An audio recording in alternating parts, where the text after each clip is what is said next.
Hi Taurus and Taurus rising. Here's your horoscope for August 2024. I'm astrologer Joseph Anthony. Okay, buckle up because this month is a wild ride. And I mean that. Astrologically, the planets are really very turbulent. And I'm not trying to be negative or pessimistic here, but there's a lot of activity the second half of the month, and it can be very disruptive.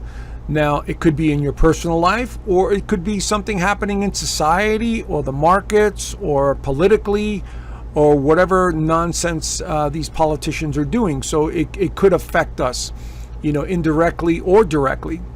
But anyway, this reading is for anyone who has a sun sign in Taurus or has a rising sign in Taurus. It's also called the ascendant.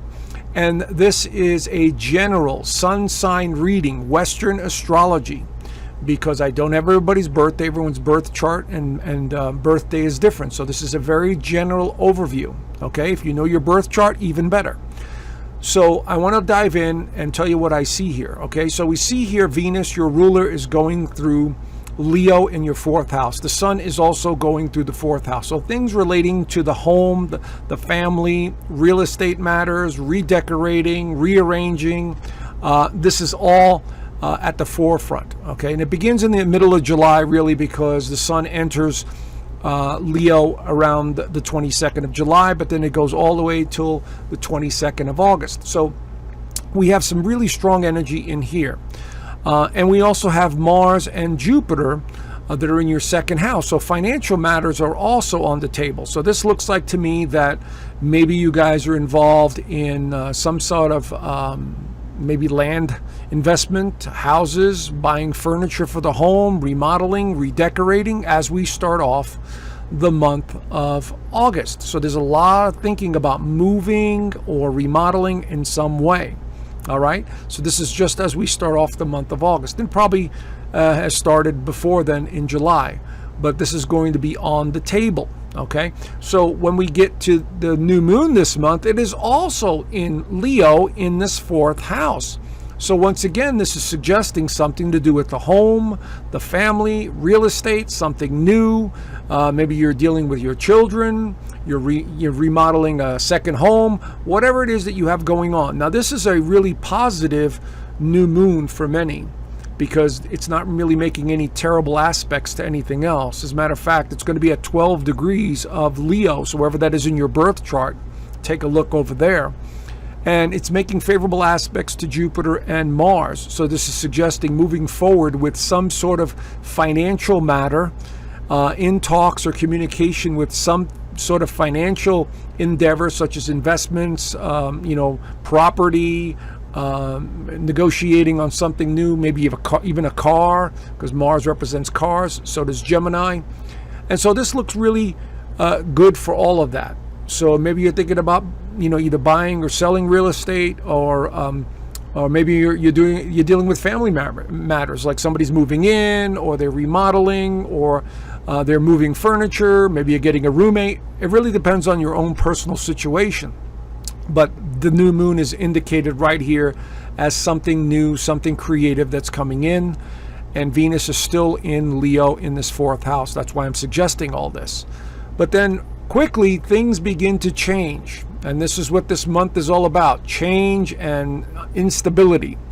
Venus enters Virgo, which is very positive for Taurus or Libra, because Venus is the ruler of Taurus and Libra, but this time it's in Virgo, in your fifth house. So you've got something creative. Maybe you're having more fun. You're trying to analyze or put together something over the course of the next 6 weeks or so. But look to the right of there. We have Mercury that is not in a very favorable position right here. And this is Mercury getting ready to go retrograde. So now we have a little bit of an element of confusion in the mix here. So we need to be very careful about that, because this can cause some disruption in the family dynamics. And, there could be some unsettled business or something from the past that resurfaces right here. So even though Venus looks positive here, the Mercury retrograde that's going to pass over Venus is not looking very positive, and then eventually make it back into your fourth house of home, feeling, and foundation.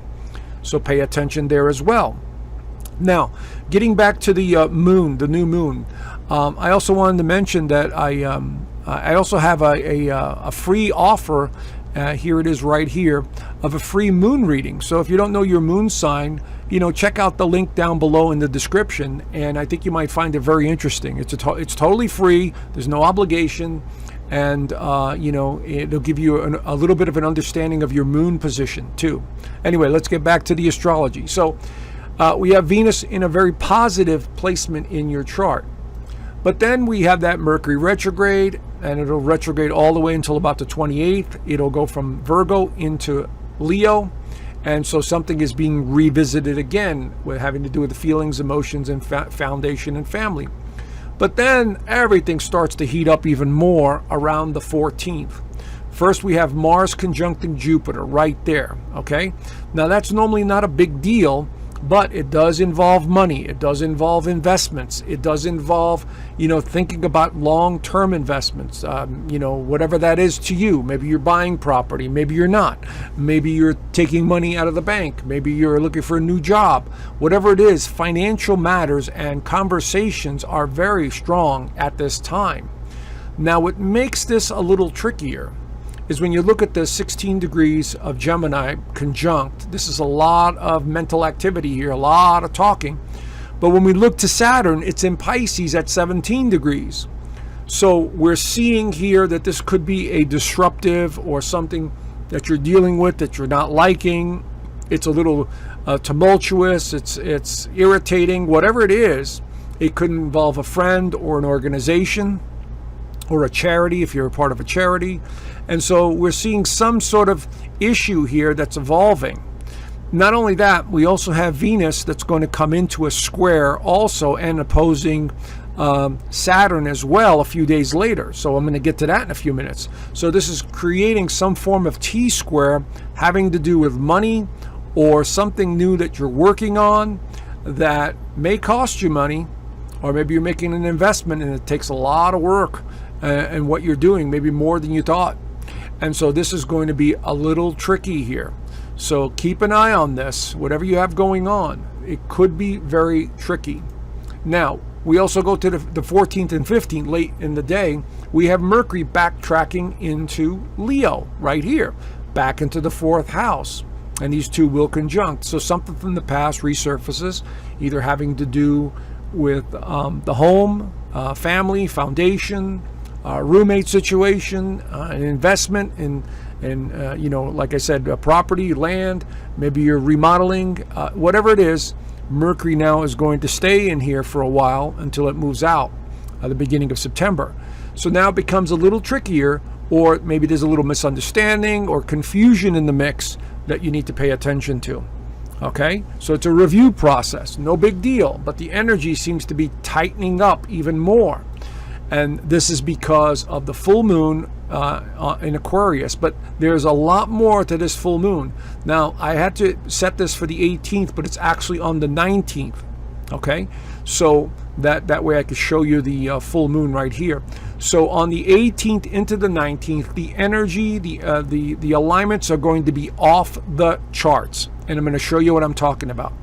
So the full moon is going to be at 27 degrees of Aquarius. So it's going to be right up in here, okay, in your 10th house of career and status. It'll be opposing the sun and Mercury retrograde at the same time. So confusion or something coming to an end or a completion. And so you have a mixed feeling about it. All right, I need to change. This has to go in a new direction. I'm not sure. There's a lot of pressure being put on you. But there's more. Uranus is in Taurus at 27 degrees. So we have an exact square to the sun and Mercury. We have an exact square to the moon at 27 degrees. So this is creating a T-square where there could be a lot of tension in the air. And it's very disruptive tension. This is very restless energy. This is confusing energy. This is like wanting to break free or trying to get something done, and you keep getting met with obstacles or having to adjust, and your emotions are on edge. And it could have something to do with the family. It could have something to do with you, scattering your energy all over the place. It could have something to do with the work and responsibility. This is all in the mix here, you see? And so this T-square is going to be a lot of pressure around this time. But there's more. Venus, your ruler, will also square Jupiter around the same time. Here it is at 17 degrees. There is Jupiter at 17 degrees in your second house. So we see another square going on here. So whatever you got going on could cause a lot of emotional disruption, frustration, irritation, confusion, and a lot. It could cost money too. Whatever that is. There may be money going out or uncertainty about some money and financial matters. This could have something to do with your child. The fifth house represents children. Second house has to do with money, values, and investments. And so there could be a lot of stuff going on around this time. Then there's one more alignment. Jupiter will square Saturn. Now that's huge as well. Jupiter squaring Saturn, 17-17, but we also have Venus in the mix right there. So this is creating a giant T-square once again. Irritation, frustration, whatever's going on in society, your community, your family dynamics, or your children, or creative projects, financial matters in the mix, belief systems, lots of communication. This is all high-level disruptive energy that's in the mix right around this time of the month of August. So I hope you see what I'm seeing, and other astrologers are seeing it as well. It can be life-changing. It can be time to move on. It can be a time where you're overwhelmed with so much that you're not sure what to do. So center yourself. That's my suggestion. Center yourself. Realize who you are. You're a spiritual being having this human experience. Don't feed into fears. Know that this energy is going to affect everyone. Okay? So do the best you can. Go for some walks, relax, whatever you can do. But this energy is going to be very intense. Now, everything starts to change a little bit on the 22nd when the sun enters Virgo as well. So now the energy is starting to loosen up a little bit. You're a little bit more playful. The alignments have moved. Venus, as you can see, has moved away. But it's still squaring Mars now. See, 22. So there's still a little residual, worry, concern, irritation, whatever you want to call it. And so it still continues into the rest of August. But on the 22nd, with the sun going through the fifth house, you'll find some creative way to figure things out, to work through things. Okay, so keep that in mind. Now, Mercury finally goes direct on the 28th. Here it is in stationary position before it moves forward. So now you're starting to get some clarity. You're starting to get some momentum. You're starting to see the bigger picture. All right? And you're starting to resolve the issues, whatever they may be, that have surfaced in August. This could be a time to resolve these issues. All right? So, and then last but not least, we have Venus entering our home sign as well of Libra. Right there, sixth house. So this is taking care of responsibilities, partnering up with somebody to help you, or maybe you're finding a new job, or maybe you're starting a new health routine. You're changing things up in your daily life. This will make a positive aspect to Pluto, so something with career may change as well. And so I'm seeing this more as a positive, needing to take better care of yourself and starting something new. So we have a very turbulent month ahead, and it's going to affect everyone, no matter who you are. So do the best you can, Taurus rising, because this energy is very volatile, and we're going to see a lot of it. All right? So have a great month. Do what you can. And if you're interested in studying astrology or understanding astrology a little bit more, I've got a little video at the end of this video. You might want to check it out. I have a free community, and I also have the Inner Circle private community. So I left a link down below, and of course there's that free moon reading if you're interested. All right, talk to you guys soon. Bye for now. Hi, thank you so much for watching my monthly astrology. I really appreciate your support over the years. Have you ever considered learning astrology? Well, you're in luck, because I've created a full online astrology course in my private community. It's a full 6-module course that takes you from the beginning of astrology, what it all means, the mythologies, the houses, all the way to the more advanced techniques such as progressions, solar returns, how to read transits, how to make predictions. It's all there in this course here. And I even dive into some of the mysterious stuff, what some of the symbolism is all about. So I think you might want to check it out if you're interested. along with the course, we have a very tight-knit community here where everyone helps each other out. And so if someone knows a lot about astrology, they help other people with astrology. So it's a community that really gets involved and, really wants to learn and help each other out. But as you can see here, I have a whole lot more on this private community. I also have the Inner Circle live calls each week. Now, this is something that I do twice a month on YouTube, but here I do them on a weekly basis. And I talk about various topics. You get to ask me questions, we interact, and we learn a whole lot more than just astrology. So this could be anything from astrology to what's going on in the world, predictions, politics, whatever it is. We talk about it in the Inner Circle calls. Of course, I do have videos here that I do not have on YouTube, so you get those too. And then I've got a private resource vault, which has videos that I suggest watching, books suggested reading, meditations, and more. So if you're interested in learning astrology or want to be part of a great community that's really growing fast, head on over to the link down below and click on the link and join today. All right? Thank you so much, and I look forward to seeing you soon. Bye for now.